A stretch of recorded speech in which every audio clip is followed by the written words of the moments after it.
Glória a Deus. Graça e paz, irmãos. Não assente não, vamos ler a palavra do Senhor.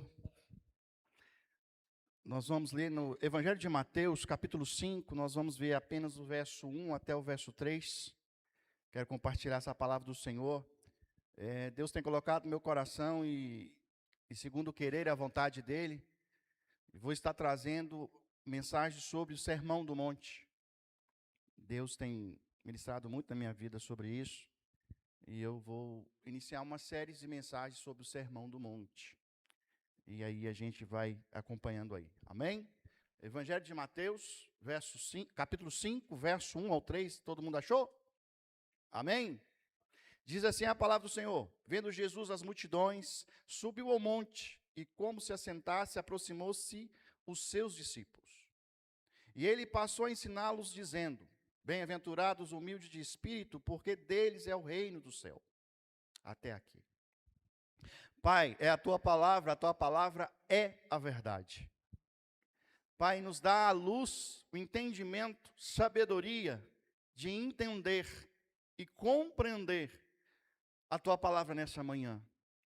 Que o nosso coração seja uma terra boa, um coração contrito, que possa receber a semente que é a tua palavra, e ela possa germinar no nosso coração, ela possa crescer e frutificar e dar fruto do Espírito, para a glória do nome de Jesus. Amém. Pode assentar, meus irmãos.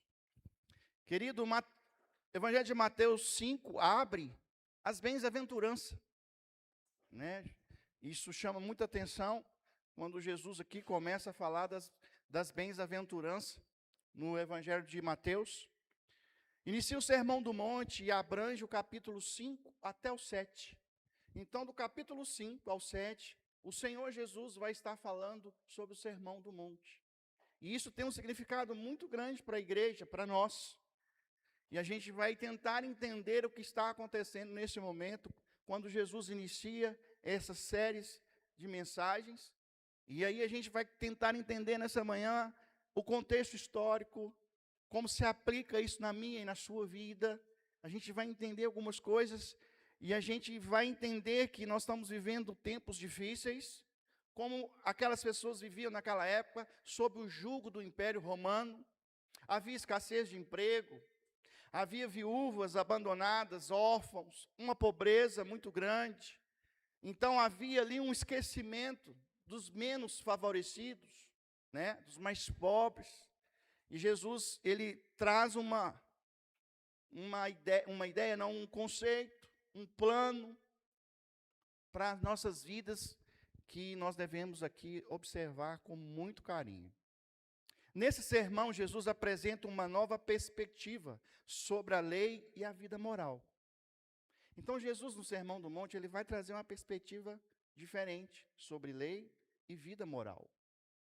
Irmãos, nós vivemos num mundo hoje aonde os bons costumes e a moral estão esquecidas. A ética se esqueceu. O respeito, não sei aonde ele está escondido. A gente sai nas ruas, o que a gente vê o tempo todo é falta de educação.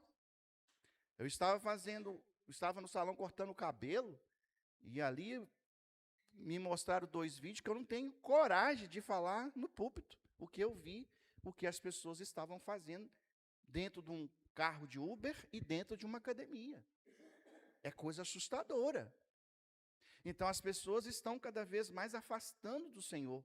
E quanto mais as pessoas estão longe de Deus, mais elas estão perto de fazer aquilo que não agrada o Senhor.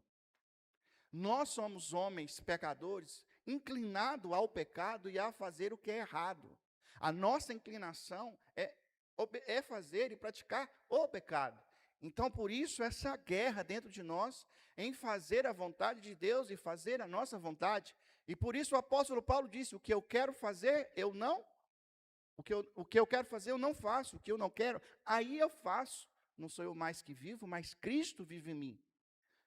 Esse processo de Cristo viver em nós é um processo longo, é um processo árduo e demorado.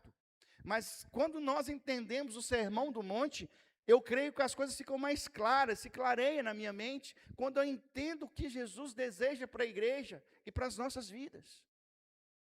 Então ele vem trazer uma nova interpretação disso, um novo conceito da vida moral, substituindo as práticas tradicionais, os princípios que enfatizam a intenção do coração e a mudança interior. Até então era a lei de Moisés, lei trabalha no externo, ok? Lei julga os nossos fatos, as nossas ações, a lei trabalha no exterior, mas Jesus aqui está trazendo a proposta de trabalhar no nosso interior. Então Jesus, ele veio transformar a nossa vida de dentro para fora. Jesus diz: o que contamina o homem não é o que, e sim o que se veio a sua boca, porque estava cheio o seu. Já falaram isso aqui? Eu não queria falar isso. Já citaram essa frase? Eu não queria falar isso, mas você me estressou. E eu falei. Não é assim? Quando você verbaliza, quando você fala algo, aquilo já estava permeando o seu coração. Aquilo já estava criando uma ideia na sua mente. Você só teve uma oportunidade não muito boa de externar aquilo que estava dentro de você. Então Jesus já deixa bem claro que contamina não é o que entra, e sim o que sai. Então ele traz o Sermão do Monte, ele traz para o Sermão do Monte dizendo que ele quer curar, ele quer trazer mudança de dentro para fora. Nós precisamos mudar o nosso coração. A Bíblia diz que o Senhor deixaria de escrever a sua palavra, a sua lei em pedras, e escreveria em coração de carne. Vai chegar um tempo, irmãos, que esse livro vai ser tomado de nós. Por isso, nós temos que examinar as Escrituras dia e noite, guardá-la no nosso coração, para que ela esteja viva em nós. Paulo diz que nós somos a carta ambulante do Senhor, a carta viva. Nós levamos o Evangelho do Senhor. Então, precisamos examinar as Escrituras, precisamos dedicar as Escrituras. Ontem à noite estava aqui com os meninos, fui convidado pelo João trazer a palavra aqui para os jovens, e eu falei justamente a questão de estarmos dedicando a palavra de Deus. Nós não podemos abrir mão da palavra de Deus.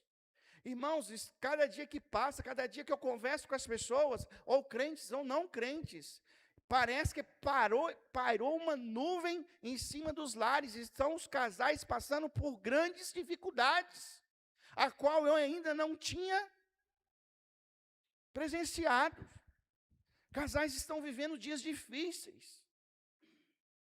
Irmãos, nós precisamos nos apegar à palavra de Deus, nos apegar à oração, nos apegar à casa de Deus, nos apegar aos irmãos e viver dias de comunhão, a qual os dias de hoje estão dizendo para nós que nós devemos nos afastar, e a ideia que sempre temos é afastar.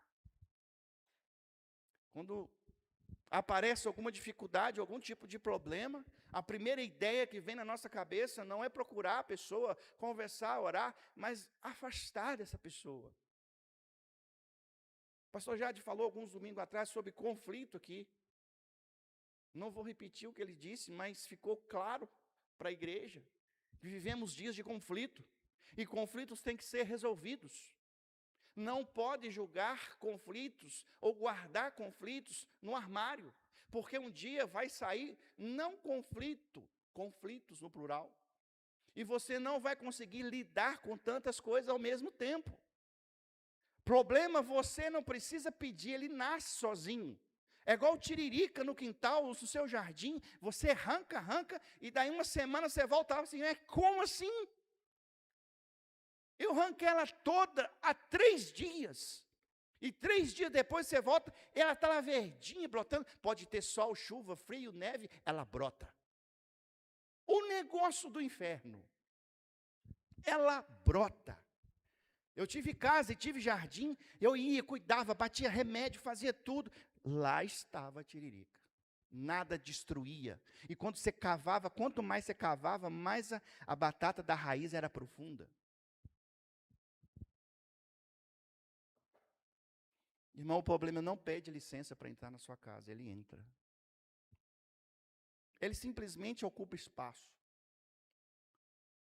E se você ficar olhando para ele, se achando inferior, que não dá conta, que não consegue, ele te engole. Então é melhor, o meu conselho é ir para cima. É resolver. E como que o crente resolve problema, irmãos? Como que o crente resolve dias difíceis? Como que o crente resolve dificuldades? É assim, irmãos. As nossas guerras são vencidas assim. Você não vai vencer as suas guerras pela força do seu braço, mas você vai vencer as suas guerras com o joelho no chão. É joelho no chão. É oração. E é isso que Jesus está querendo colocar para a igreja do Senhor. É isso que Jesus está querendo nos ensinar. Segunda coisa, para a gente continuar na introdução. O verso 1 ao verso 12, Jesus inicia seu discurso desafiando a forma convencional de compreender a bênção. A bem-aventurança inclui características como ser pobre em espírito, ser manso e ter fome de justiça. Que contrasta ao pensamento judaico da época, que associava a bênção e riqueza com poder. Amém? O entendimento judaico, você era abençoado por Deus quando você tinha poder, riquezas. Por isso que Jesus chegou dizendo, eu sou o rei. Os judeus assim, como que você é o nosso rei? Você não tem nada. Davi tinha tudo. Como que você vai nos libertar desse império romano? Você e 12 homens? Não é o conceito do reino de Deus. Não é poder desse mundo. Não é força desse mundo. Que associava bênção e poder. Aqui Jesus exalta os humildes, os que sofrem, garantido que serão consolados e recompensados. Vamos entender um negócio aqui? Jesus estava andando, ok? E viu a multidão, sendo o quê? Oprimida. Por quem? Pelo Império Romano. Havia fome, pobreza, pessoas morando na rua, aqueles que estavam se humilhando por um pedaço de pão, ou por uma migalha de pão. E Jesus vê essa situação. Jesus observa tudo isso que estava acontecendo. Irmãos, o que nós vivemos hoje não tem muita diferença do que as pessoas viveram lá no passado. Eu costumo dizer que o homem que era da época lá do Éden é o mesmo homem que é hoje. A maldade é a mesma. É a mesma maldade. O homem não melhorou, o homem é sempre um homem pecador. Após queda, após Adão e Eva pecarem. O pecado, a partir do momento que o pecado entrou no mundo, assim contaminou o homem, trazendo morte sobre nós. Consequências. Nós somos maus, nós não somos bonzinhos. Nós não somos legais. Quer ver? Faz raiva em alguém que está aqui. Prejudica alguém que está aqui. Pega e faz alguma coisa contra o seu filho ou contra a minha filha, para ver o que vai acontecer. Se eu não me enfureço, se eu não vou além daquilo que eu deveria ir. Estão entendendo, irmãos? É só mexer naquilo que a gente mais preserva. É só mexer naquilo que a gente tem mais cuidado. E o que mais nós amamos nessa vida? Deveria ser o Senhor. Mas muitas das vezes não é. Às vezes dizemos que amamos o Senhor em primeiro lugar. Porque buscai o Senhor e o seu reino. E a sua justiça. Amar a Deus sobre todas as coisas e o próximo como a ti mesmo. Ô negócio difícil, irmão. Amar a Deus a gente pode até dizer, mas amar o próximo como a ti mesmo, a Bíblia está dizendo que amar o próximo como a ti mesmo, no original quer dizer, eu fazer o mesmo esforço que eu faço pelas minhas conquistas em prol de você. Eu me esforçar na mesma intensidade que eu me esforço para conquistar as coisas para a minha família em prol da sua família. Me empenhar da mesma forma. Irmão, o amor de Deus vai muito além daquilo que nós conhecemos nessa terra. O amor de Deus ultrapassa limites, ultrapassa entendimento e compreensão humana, raciocínio humano. O amor de Deus é que nos traz a vida, porque a Bíblia diz: Deus amou o mundo de tal maneira, que deu o teu Filho amado, para aquele que todo nele crê, não pereça, mas tenha vida eterna. Então amar é doar, é entregar o quê? O melhor que você tem. E Deus deu a sua primícia, o seu unigênito, o seu único Filho. Amor é entrega, é doar o melhor que temos. E qual é o nosso melhor? Qual é o seu melhor, meu irmão? Qual é o seu melhor? Quando eu olho para a minha vida e fico me perguntando, qual é o meu melhor? Que melhor, Beth, que eu tenho? Eu só tenho um coração que é desesperadamente complexo, mas que eu tento, todos os dias da minha vida, amar esse Deus, Criador dos céus e da terra. Obedecê-lo, servi-lo. Porque não adianta eu dizer que sirvo a Deus, mas não sirvo os meus irmãos. Está errado esse conceito. Se eu sirvo a Deus, eu sirvo meus irmãos. Se eu sirvo a Deus, eu sirvo na igreja. Se eu sirvo a Deus, eu sirvo lá fora. Eu vou ser servo em qualquer lugar. Eu aprendo a servir a Deus quando eu consigo servir os irmãos. Dar atenção aos irmãos.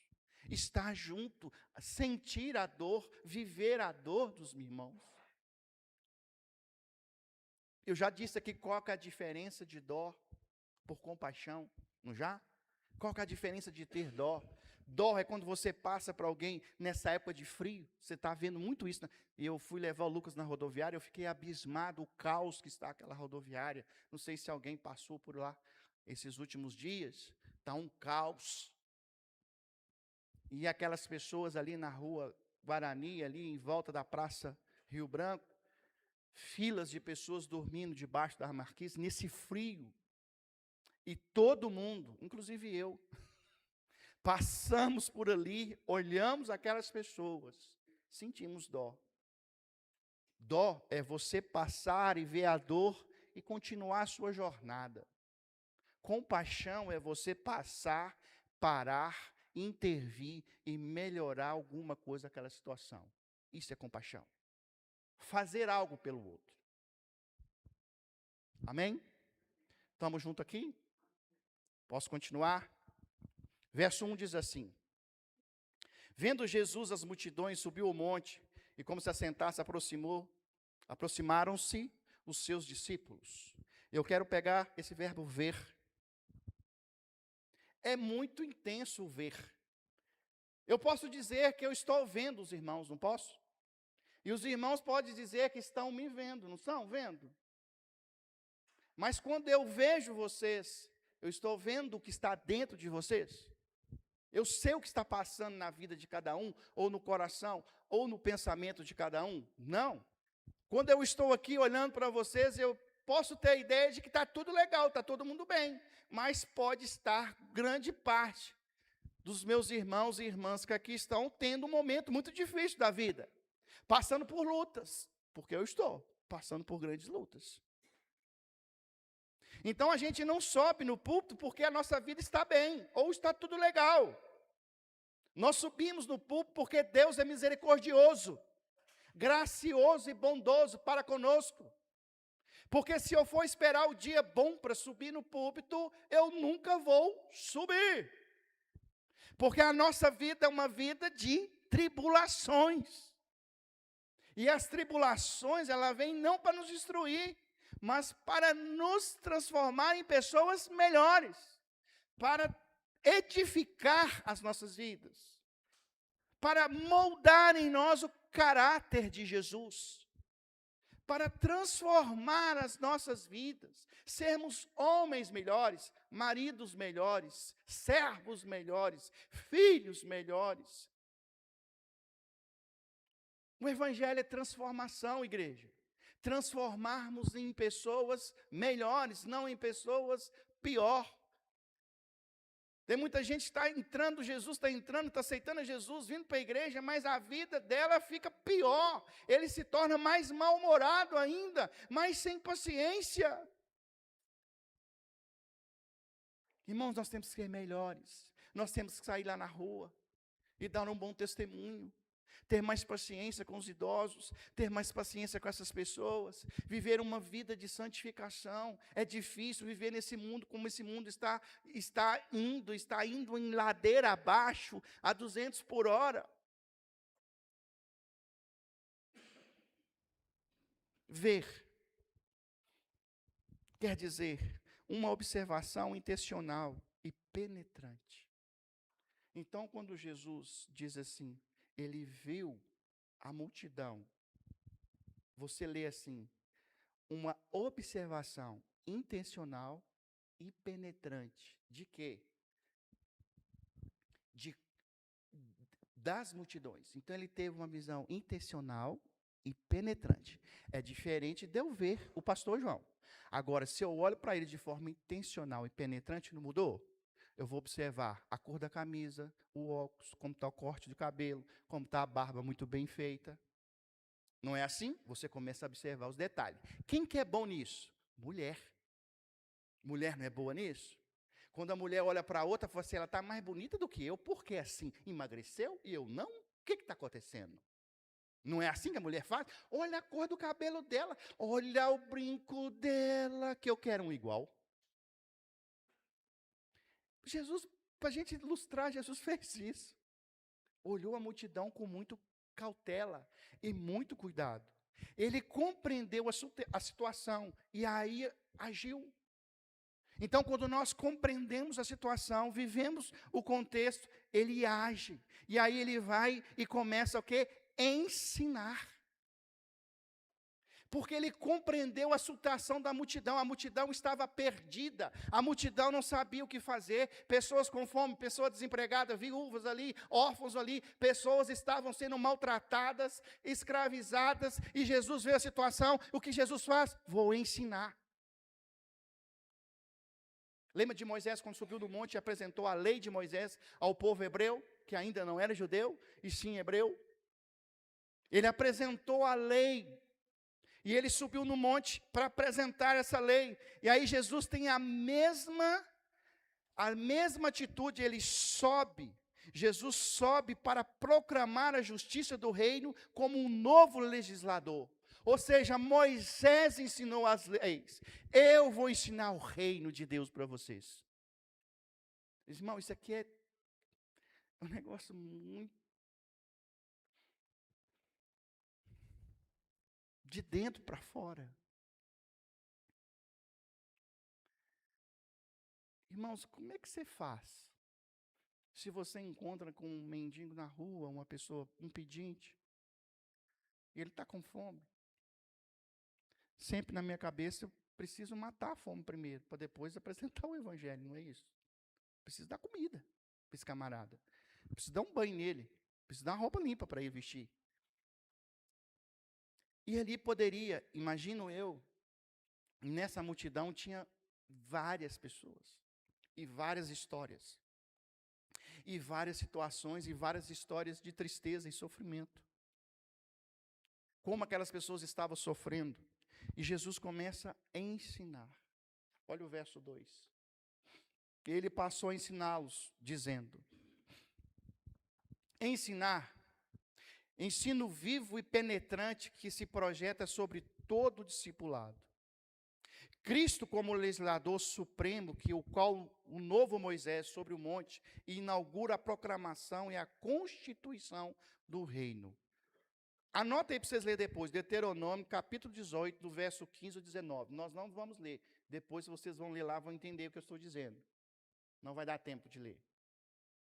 Aqui fundamenta a fé e a ética evangélica, até a consumação do século. É o fundamento da fé. Então, Jesus começa a ensinar o reino, o fundamento do reino, que é na contramão do mundo, na contramão do reino do Império Romano, completamente oposto. Aqui Jesus começa a ensinar: se bateu na face esquerda ou na direita, vire da esquerda. Ore por aqueles que te perseguem. Amem aqueles que te maltratem. Mudou o conceito, irmãos. Mudou tudo. Agora entrou o perdão. Na lei de Moisés, você pega a mulher adultéria, você apedreja ela até a morte. Mas agora tem o perdão. Tem que perdoar. Tem que amar aquele que te odeia, aquele vizinho que te enche a paciência, você está lembrado dele? Aquele vizinho que te tira do sério. Você tem que dobrar o seu joelho e orar para que Deus alcance e salve a vida dele.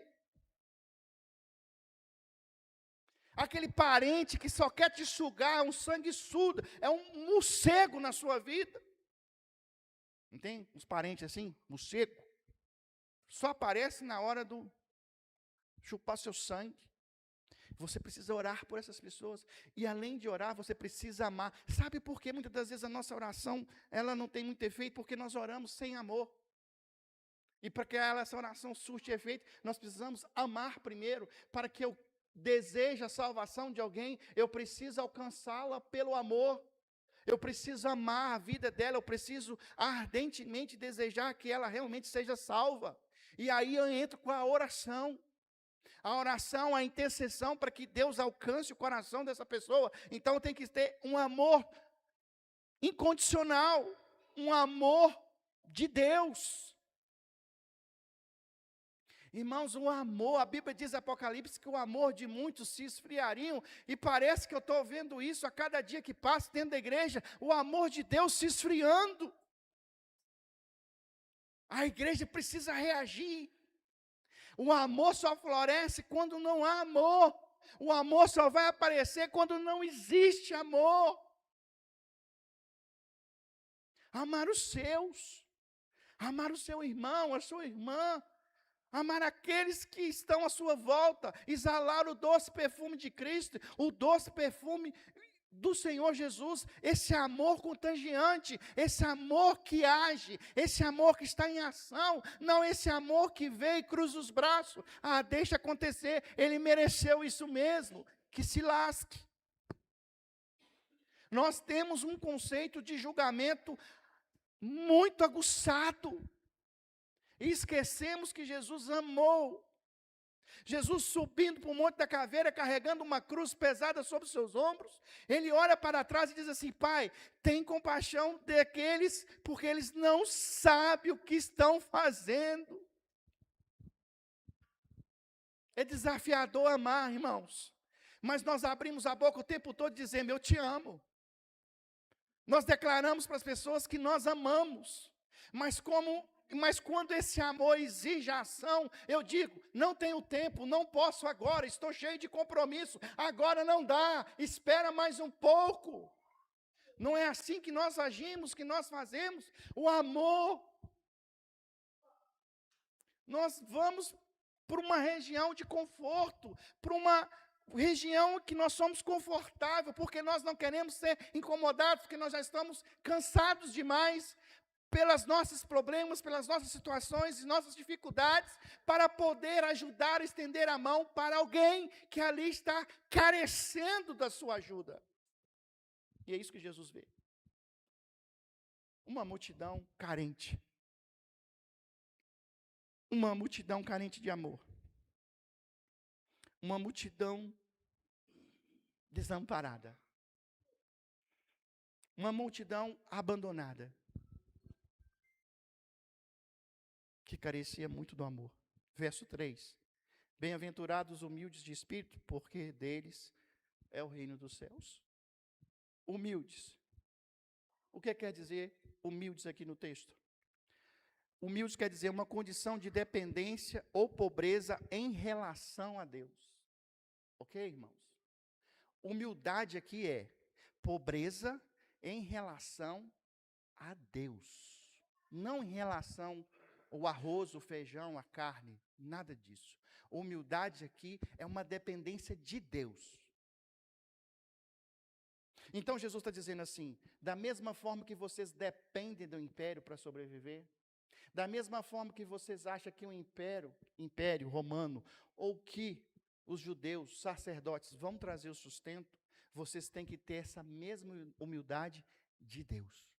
Esse mesmo sentimento de humildade que vocês estão tendo agora, em prol de sobrevivência, transfere isso para o Senhor. Humildade, dependência. Eu dependo de Deus. Depender de Deus quer dizer, se aqui tivesse um vale, e Jesus disser, travessa para cá, mesmo eu não vendo nenhuma ponte, eu vou.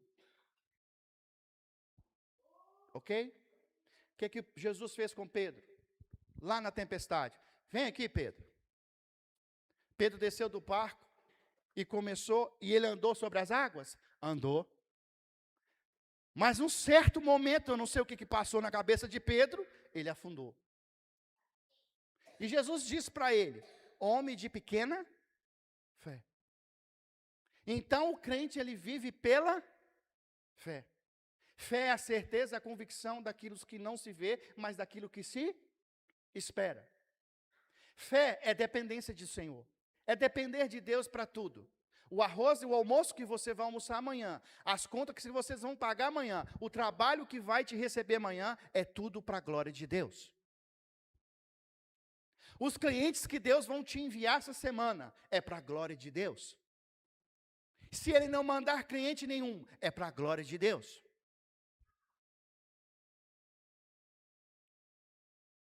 Se um filho teu ficar doente, é para a glória de Deus. Deus é soberano, conhecedor de todas as coisas. Eu estou com meu sogro em casa, ele vai fazer uma cirurgia terça-feira, perigosa, com muito risco. Vai fazer uma cirurgia na coluna. Os anéis, diz anéis, não sei se é anéis, mas dissolveu. E vai ter que colocar pinos na coluna. Ele tem 80 anos, alcoólatra. Os médicos dizem, é uma cirurgia de risco, só tem um rim funcionando. Está na minha casa. E ele diz assim, eu vou morrer. Eu disse para ele ontem, quem define isso não é você, não é eu, nem ninguém. Quem define isso é Deus. Deus define. Ele olhou para mim, muito católico. Eu falei assim, vai me bater. Olhou para mim assim, eu falei assim, mais uma vez, quem define os seus dias é Deus. Depender de Deus, irmão. Eu já vi muitas pessoas dizerem, eu conquistei muita coisa, lutei a vida toda, trabalhei muito. Agradeço aquela empresa pela qual trabalhei. É a minha mãe, é meu pai. Não. Você trabalhou muito, como eu trabalho muito. Mas se não fosse Deus na nossa vida, nada seria. Nada. Nada. Você é o que você é. Conquistou o que você conquistou, porque Deus te abençoou. Porque Deus te ama. Eu só encontrei a ID porque Deus foi misericordioso comigo. Me deu uma esposa. Deus me deu 2 filhos. Que alegria do meu coração. Porque a Bíblia diz que os filhos são as meninas dos olhos de Deus, não é? Os filhos são de Deus. Salmo diz que os nossos filhos são como frecha à mão do frecheiro. Não é isso? Mas eu sou feliz demais porque Deus me permitiu educar e ter 2 filhos maravilhosos. É porque eu sou bom, irmãos? Porque eu merecia? Não, porque Deus é misericordioso, gracioso para com a minha vida. Uma humildade que não é apenas social, mas também espiritual. Reconhecendo a própria necessidade de Deus. Os irmãos que estão aqui hoje reconhecem a necessidade de Deus? Como Paulo diz, o que eu quero eu não faço, o que eu não quero, aí eu faço, não sou eu mais que vivo, mas Cristo vive em mim. Quantas decisões eu ia tomar de forma carnal, de forma racional, e Deus interviu e falou assim, fica quieto, não faz nada. Quantas vezes você pensou em fazer alguma coisa, em tomar uma decisão contrária à palavra de Deus, e o Espírito Santo falou contigo assim: fica quietinho. Depender de Deus não é agir na sua vontade, na sua ideia, no seu propósito, no seu tempo, porque Eclesiastes diz: há tempo para todas as coisas, tempo para plantar, para arrancar, tempo de guerra, tempo de paz, tempo de se unir, tempo de se afastar, tempo de plantar, tempo de erguer, tempo de construir, tempo de destruir, tempo para tudo. E nós precisamos entender o tempo de Deus na nossa vida, precisamos entender o que é de Deus, o que é da minha vontade, do meu querer, o que eu estou querendo fazer, mas o que Deus quer fazer na minha vida, e 99,9% sempre eu estarei na direção contrária à vontade de Deus. Eu sempre vou estar caminhando aquilo contrário, o que Deus deseja para a minha vida. E eu sou teimoso, eu sou pirracento, igual menino pirracento quando entra no supermercado e ele quer comprar alguma coisa, a mãe disse não, e ele começa a rolar no chão. Nós criticamos as crianças pirracentas, mas somos adultos pirracentos, teimosos, que insistem em não obedecer e não ouvir a voz do Senhor. Se Deus está dizendo, faça. Por mais absurdo que seja, faça. Quem é casado que levanta a mão? Está com o seu cônjuge do lado aí? Olha para ele. Olha com força.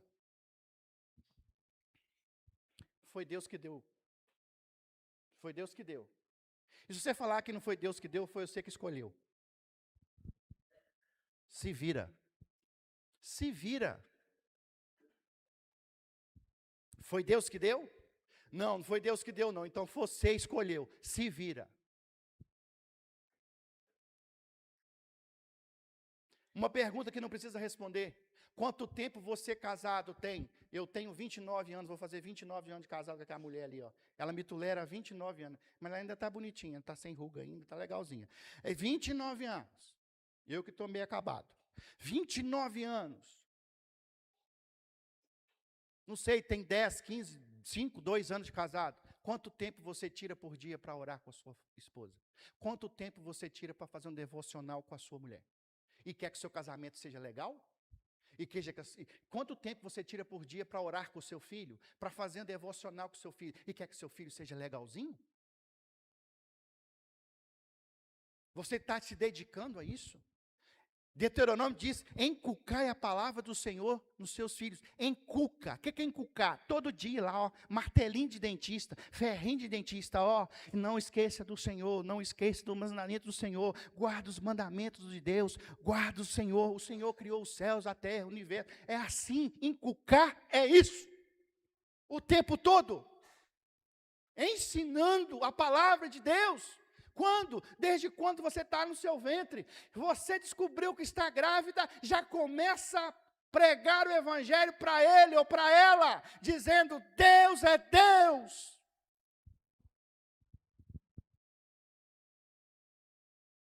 É Senhor. É Deus nas nossas vidas.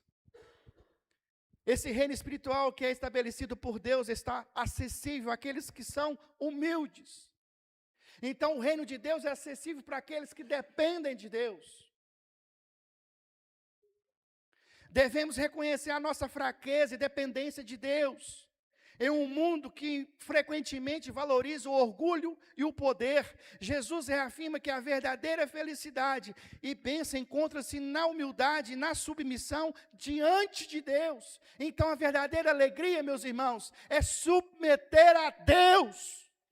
Não é ganhar dinheiro, não é comprar casa grande, carro novo, carro importado, carro elétrico, carro híbrido. Não, a verdadeira felicidade é depender de Deus.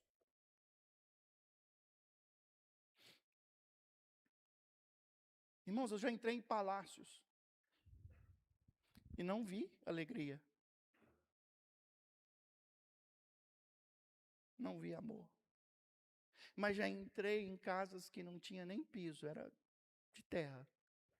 E vi alegria.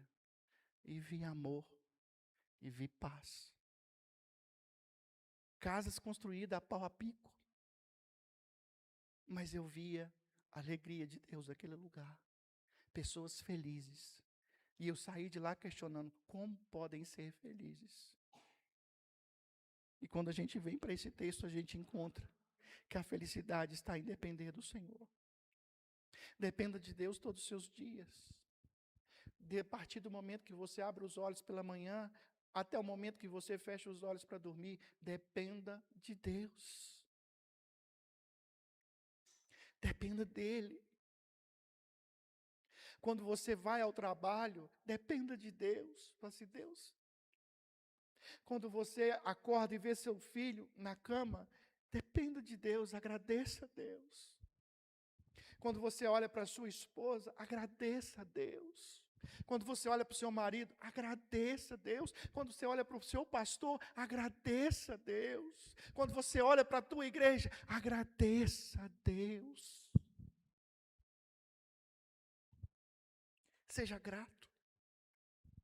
Dependa. Conquista o status, mas de um coração que humilha diante do Criador. Portanto, a bem-aventurança dos humildes referente a uma invenção dos valores. Mudamos onde aqueles que se consideram pobres em espírito são, na verdade, ricos em bênçãos espirituais e têm acesso ao reino de Deus. Ricos.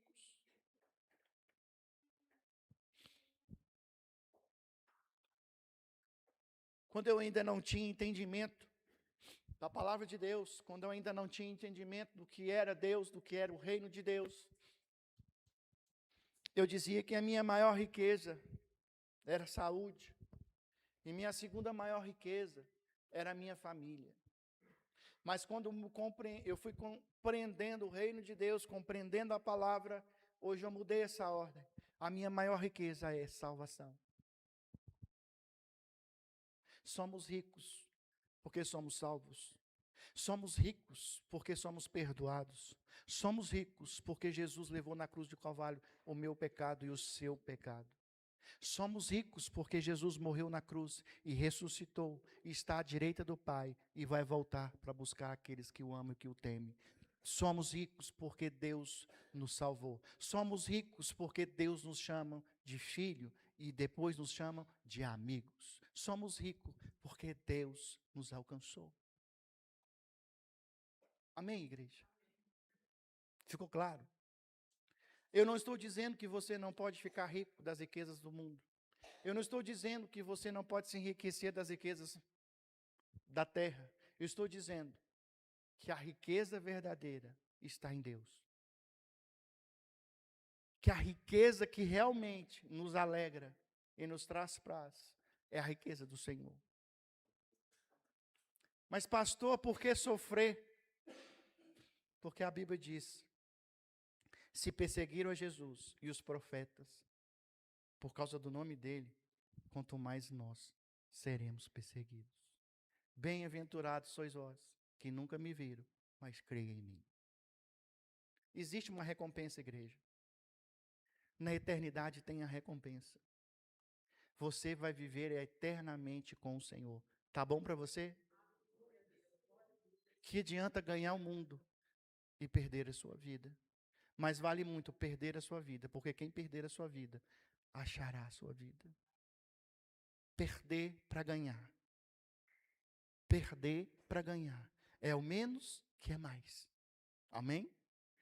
Se eu não conquistei nada nessa terra, se eu não juntei tesouros nessa terra, não tem problema, mas eu estou juntando tesouro no céu, na eternidade. Vamos ficar de pé, vamos orar ao Senhor.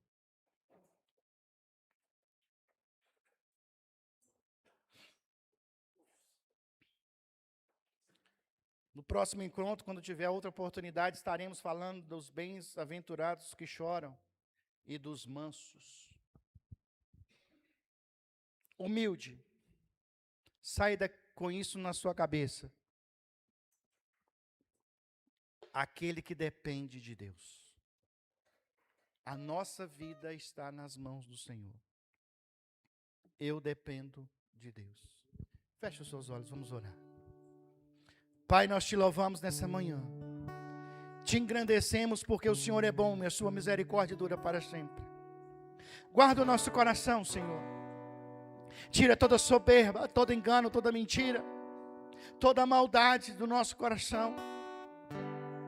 Deus, coloca amor na nossa vida. Por mais que vivemos dias da extinção do amor verdadeiro, desse amor que o Senhor demonstrou através do seu Filho Jesus Cristo na cruz do Calvário, esse amor incondicional. Eu não estou dizendo do amor do homem pela mulher, ou do pai pelo filho, eu estou clamando o amor ágape, o amor de Deus para conosco, o amor de Deus para com a tua igreja. Enche a tua igreja de amor, Senhor. Que a tua igreja seja humilde, dependente do Senhor. Eu não sei como é que vai ser a minha semana, a minha segunda-feira, mas o Senhor sabe e eu entrego em tuas mãos. Condiciona, coordena a minha vida, a minha semana, o meu trabalho. Me dê paciência, me dê graça. Mas que jamais eu esqueça de quem está no comando. E quem está no comando é o Senhor. Adore o Senhor, adore o Senhor.